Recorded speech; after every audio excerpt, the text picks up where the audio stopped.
tonight, this was very close, just like the other night against Minnesota. What was the difference in your team play tonight?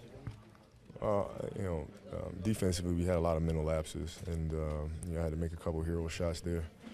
The difference is they went in for me tonight versus the other games they didn't. But we can't rely on those type of possessions. We got to be able to sit down and get stops. What is it with you in Toronto? I think 3 of your favorite games that I've ever done have been against the Raptors. 81, you had that game 2 years ago where you threw in like 3 circus threes to win a game, and then tonight you killed them. You get fired up to play them for some reason? I don't know, man. I don't know. Just coincidental? I don't know. I don't know what to tell you. Keep it up.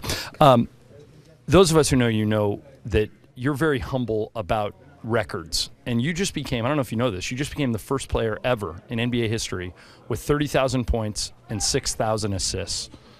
What do you think of when I tell you that? I didn't know about that. Postgame with Mike, told me about it. That's the first I heard about it, and man, it's a huge honor, huge honor. It means I passed more than people say. Well, that was especially true tonight. Early in the first half, you were moving the ball, and it almost seemed like that guys were feeding off of you. Was there talk or a plan for them to cut more, to move more tonight? Yeah, the last few games, I've been on them about moving and spacing properly, but honestly, the credit goes to them. They shot the ball with confidence and they make shots, and when they do that, we become very difficult to guard, and it enables me to kind of, pick the opposition apart. When Nick plays like that, does that make your job easier? Yeah, when everybody plays like that, when guys are making shots and are a threat, opens up the floor for me in the fourth quarter, where teams are more reluctant to double team. You guys just beat a really good team. That's a 13-3 team. How do you bottle this up and take it out on the road with you?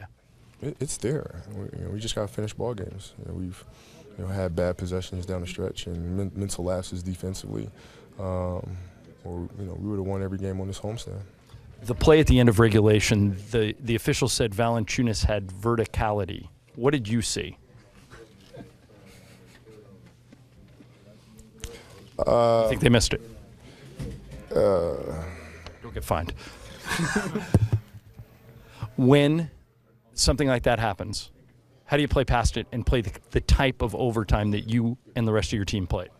I just channel it and just move it towards motivate me to play better in overtime. And thinking next time I get a chance to go to the basket, I'm going to go through them. As the captain, supposedly you're supposed to be allowed to ask him about that. Did you, and did they give you an explanation? Well, at that point, there's really no sense in asking about it. I thought I got hammered pretty hard. Maybe I'm wrong. I don't know. Who knows? But at that point, you really just got to move beyond that and just use that frustration for something positive. You're coming up for an East Coast road trip, all cold weather cities, starting in Detroit, going to D.C. What's on your mind about how you have a successful road trip? Stay warm. When we get out on the court, we're going to do what it do. I'm going to be ready and get my guys ready, and it'll be a good road trip. The other night you were as mad as I think I've seen you, certainly this year. Does this kind of get you past what was bugging you on Friday, the way this team played tonight? I don't want to get past it. I want to stay mad. Helps me play better.